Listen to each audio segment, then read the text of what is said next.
Hi hello नमस्कार। मैं सबसे पहले तो माफ़ी चाहता हूँ कि हेलो संडे का प्रोग्राम हर रविवार को होता है। ये लाइट्स जो है काफ़ी आंखों पे असर डाल रहे। खैर, हेलो संडे का प्रोग्राम होता है 30 मिनट्स का। उस पे आज ये टॉपिक था कि जो दो धारी तलवार होता है, निकलेगा या निकल जाऊंगा। दो सवाल जो मन में हमेशा बैठा रहता है एग्जामिनेशन देने के बाद, उस सवाल पे मुहर लगाने का, उस सवाल के जवाब पे जो भी मैं दूंगा उस सवाल के जवाब पे मुहर लगाने का इस वीडियो है कि आपको करनी क्या चाहिए। दोस्तों,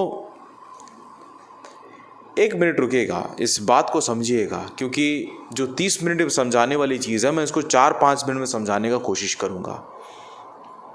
अब होता क्या है कि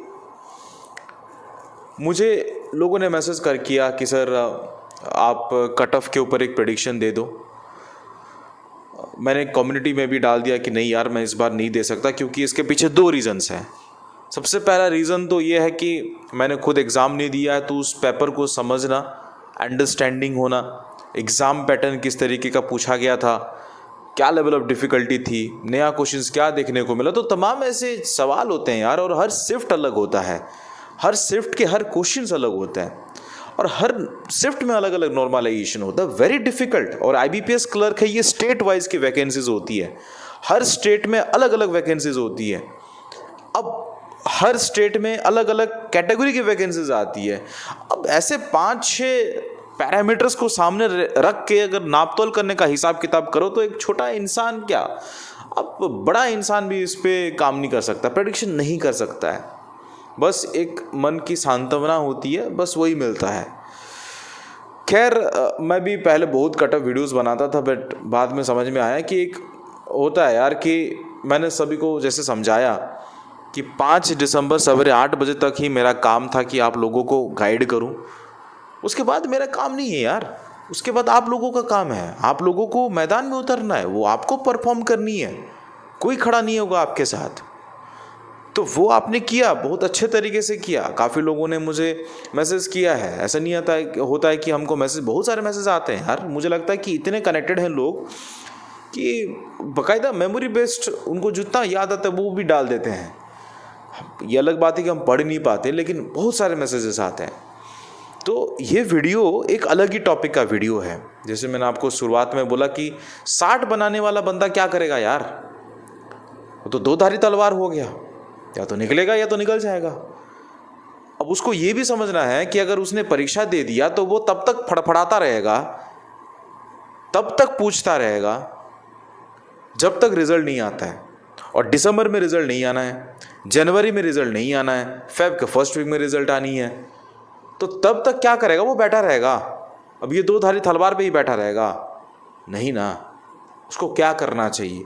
लोग, एग्ज़ाम ख़त्म हुआ उसके बाद लोग आ रहे हैं कट ऑफ के ऊपर वीडियोस बना, अच्छी बात है, ये उनका काम है। लेकिन हमारा काम जो है वो अलग हो चुका है। अभी आप लोग को गाइड करवाना, आपको एग्जामिनेशन माहौल तक पहुंचवाना, आपकी प्रिपरेशन करवाना, और उसके बाद आपको छोड़ देना कि जाओ अभी तुम तैयार हो, एग्जामिनेशन पे बैठो। समझने का कोशिश करें कि मैं इस चीज़ को बहुत गहराई से आप सभी को सिलसिलेवार तरीके से रखूँगा आपके सामने। अब तो रिजल्ट नहीं आना है, ना दिसंबर में आना है, ना जैन में आना है, फेब के फर्स्ट वीक में शायद आएगा, या तो जैन के लास्ट वीक में आएगा। तो एक लंबा सफ़र है, एक लंबा सफ़र है। जिन्होंने 80 बना लिया है, जिन्होंने 90 बना लिया है, वो इस वीडियो को देख रहे हैं, तो उनके लिए एक अलग ही मैं चीज़ बताऊंगा। लेकिन 60 बनाने वाला बंदा तो इतना लंबा समय का इंतज़ार नहीं करेगा। अब देखिए, अगर आपने 60 बनाया है, दैट क्लियरली शोज कि आपके 2-3 कारण हो सकते हैं कि आपने 60 क्यों बनाया। हो सकता है, सबसे पहला कारण हो सकता है कि आपका 4th नंबर शिफ्ट हो, जहां पे टफेस्ट क्वेश्चन पूछा गया था। दूसरा कारण ये हो सकता है कि आपके टाइम मैनेजमेंट आपसे नहीं बना, आप 60 मिनट में 100 क्वेश्चंस नहीं बना पाए। तीसरा सबसे बड़ा कारण हो सकता है दोस्तों कि जो शायद वो अपना अपना पर्सनल लेवल पे कारण होता है, वो तो मैं बहुत बड़ा फैक्टर मानता हूँ। किसी का मूड ऑफ था तो वो गया, परीक्षा गया, डुबा दिया उसने। बहुत सारी चीज़ें होती है। तो अब सवाल खड़ा होता है कि अगर आपने 60 बनाया है, दैट क्लियरली शोज कि आपकी प्रैक्टिस उतनी नहीं रही है। और अगर आपको कोई इसी समय पे बोल देता है कि अगर 60 बनाया है तो एक काम करो, तुम टेंशन मत लो, तुम पार हो जाओगे और मेंस एग्जामिनेशन की तैयारी करो, ये बहुत अच्छी बात है, ये बहुत अच्छी बात है, क्योंकि आप लोगों को पॉजिटिविटी दिखाया जा रहा है। दैट्स ग्रेट, नो इश्यू, उस पर कोई इश्यू नहीं है, दैट्स ग्रेट। अब लोग क्या करेंगे, मेंस की तैयारी आरंभ करेंगे, राइट। मेंस की तैयारी इन द सेंस क्या करेंगे, बड़े बड़े मेंस के मॉक टेस्ट ख़त्म करेंगे, फिर ये लोग आपकी करंट अफेयर्स पे ज़्यादा ध्यान देना स्टार्ट हो जाएगा। तो चीज़ें जो है वो मेंस का अलग ही लेवल का प्रिपरेशन होता है।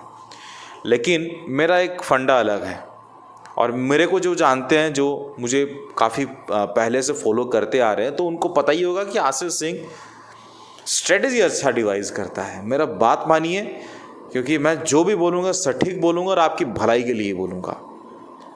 अगर आपको लगता है कि आप दो धारी तलवार में फंसे हैं, सबसे पहला काम मैं आपको बता देता हूँ, आप भूल जाइए कि आपने IBPS क्लर्क की प्रीलिम्स एग्जामिनेशन दी है, भूल जाइए फॉर द टाइम भी, फॉरगेट इट। करना क्या फिर, याद क्या रखोगे, ये याद रखो कि तुम्हारी SBI PO की प्रीलिम्स एग्जाम है। SBI PO प्रीलिम्स को टारगेट करो, okay. I am sorry for that. SBI PO prelims को टारगेट करना है। इसमें क्या करनी है आपको, इसमें वही करनी है जो आपने IBPS में नहीं किया। आपने मॉक टेस्ट नहीं लगाया था, सेम आपको एक एक मॉक टेस्ट एक्स्ट्रा बढ़ा देना है। बढ़ाते बढ़ाते आप SBI PO प्रीलिम्स जब भी आपका होगा तब तक आपको करनी है। दैट मीन्स अगर आप एक देते थे तो आजकल तुम 2 देना स्टार्ट करोगे। दूसरा चीज़ ये है, करंट अफेयर्स जो है, आप हमारे टेलीग्राम चैनल को ज्वाइन करो, मैं आपको वहाँ पे मटेरियल प्रोवाइड करवाऊँगा। आप एक एक महीने का जो है डेली 10-10 पेज पढ़ना, ज़्यादा नहीं पढ़ना, 10-10 पेज ही पढ़ना। बहुत अच्छा आपको स्ट्रेटेजी बता रहा हूँ, 10 पेज से काम हो जाएगा आपका। 10-10 पेज पढ़ेंगे और इधर क्या करेंगे, आप 2-2 मॉक टेस्ट लगा रहे हो, तो इससे आपकी जो कंसंट्रेशन है, जो 60 बना के आए थे ना, अब SBI PO में तुम्हारा अच्छा खासा अटेम्प्ट्स हो जाएगा, तो SBI PO प्रीलिम्स तुम क्वालिफाई कर जाओगे। अब दिमाग उस जोन में आ जाएगा जहाँ पे कहीं ना कहीं आपकी रिजल्ट की आप लोग अपेक्षा कर रहे होगे, या तो फिर आप SBI PO रिजल्ट की अपेक्षा कर रहे होगे या RRB का रिजल्ट की अपेक्षा कर रहे होगे, तो वो फ्लो में आ जाओगे फिर आप लोग। तो फिर मेंस एग्जामिनेशन का जो आपने थोड़ा बहुत लैब पकड़ लिया था, उसको आप फुल जोन में दे सकते हो। अब इसमें ध्यान देने वाली बात यह है कि अगर आप 2 धारी तलवार में फंसे हैं और वो समझ में नहीं आ रहा है, तो इससे दिक्कत ये होती है कि पहला तो मेंटल साइकोलॉजी जो होता है इंसान का, वो उस चक्कर में SBI PO को ख़राब करेगा, डैम श्योर ख़राब करेगा, क्योंकि इसका एक टेंशन इधर का है, उधर नहीं पाल सकता, वो ख़राब कर ही देगा। तो इसलिए आपको भूल जाना है। साथों साथ आपको प्रीलिम्स की मॉक टेस्ट को बढ़ाना है, एक एक्स्ट्रा बढ़ाना है, काम देगा आपको। जिन्होंने 50-50 फार्मूला अटेम्प्ट किया है ना, उनको अभी करने की ज़रूरत नहीं है। अगर वो अभी एक भी मॉक टेस्ट नहीं देंगे ना, तो SBI PO प्रीलिम्स निकाल लेंगे, वो फ्लो में है ऑलरेडी। तो कहना ये चाहता हूँ कि आप लोग एक एक बढ़ा दो और इधर करंट अफेयर्स थोड़ा थोड़ा पढ़ते रहो, और कुछ एक्स्ट्रा नहीं करना है, क्योंकि तुमको आखिर में कम से कम जनवरी में भी तुम पहुंच गए ना, तो तुमको 2 महीना मिल जाता है IBPS क्लर्क मेंस की तैयारी करने के लिए। और जब तुमको पता चल गया कि RRB PO भी इधर हो चुका है तुम्हारा, इधर तुमने पकड़ लिया लास्ट के 10-10 पेजेस जो बना रहे हो, तो क्या कर रहे हो, वो 10-10 पेजेस मतलब आप लास्ट मंथ के करंट अफेयर्स को 10-10 पेज खत्म कर रहे हो। So this is integrated planning. इसे कहते हैं कि एक साथ एक जो तलवार में 100 शिकार होना। तो इस तरीके की स्ट्रेटेजी को अपनाइए। और जिन्होंने खास तौर पे ये वीडियो उन्हीं के लिए है जो अभी भी पूछ रहे हैं कि सर होगा कि नहीं होगा, उनके लिए बेस्ट सॉल्यूशन बताता हूँ। ये दिखाता है कि कहीं ना कहीं आपके प्रीलिम्स जो है उतनी जो है स्ट्रेंथ के साथ आप प्रिपरेशन नहीं किए, तो उसको भूल जाओ, SBI PO की तैयारी करो। समझ गए? तो काफ़ी टेक्निकलिटी मैंने आपको समझाया, क्योंकि मैं सब चीज़ देख के मैं आपको बता रहा हूँ कि आगे चल के क्या होना है। आगे चल के बहुत सारे रिजल्ट भी आनी है और बहुत सारा जो मेंस एग्जामिनेशन भी होना है वो फरवरी में होना है। आपको याद है फरवरी में ही होगा।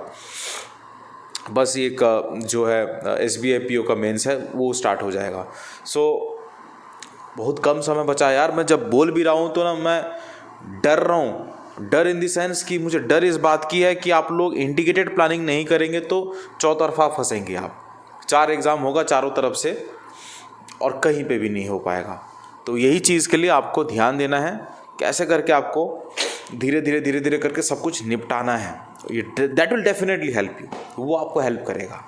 खैर अगर आप मुझे इंस्टाग्राम पे फॉलो नहीं किया तो इंस्टाग्राम पे फॉलो करो और टेलीग्राम पे फॉलो नहीं किया तो टेलीग्राम पे फॉलो करो। टेलीग्राम पे स्टूडेंट फरमाइश यूट्यूब करके जो भी लिंक है आपको डिस्क्रिप्शन बॉक्स में मिल जाएगा। स्टूडेंट फरमाइश को सब्सक्राइब किया तो आप कभी भी खाली हाथ नहीं जाओगे, बहुत कुछ चीज़ें आपको जो है आपको मिलेगा।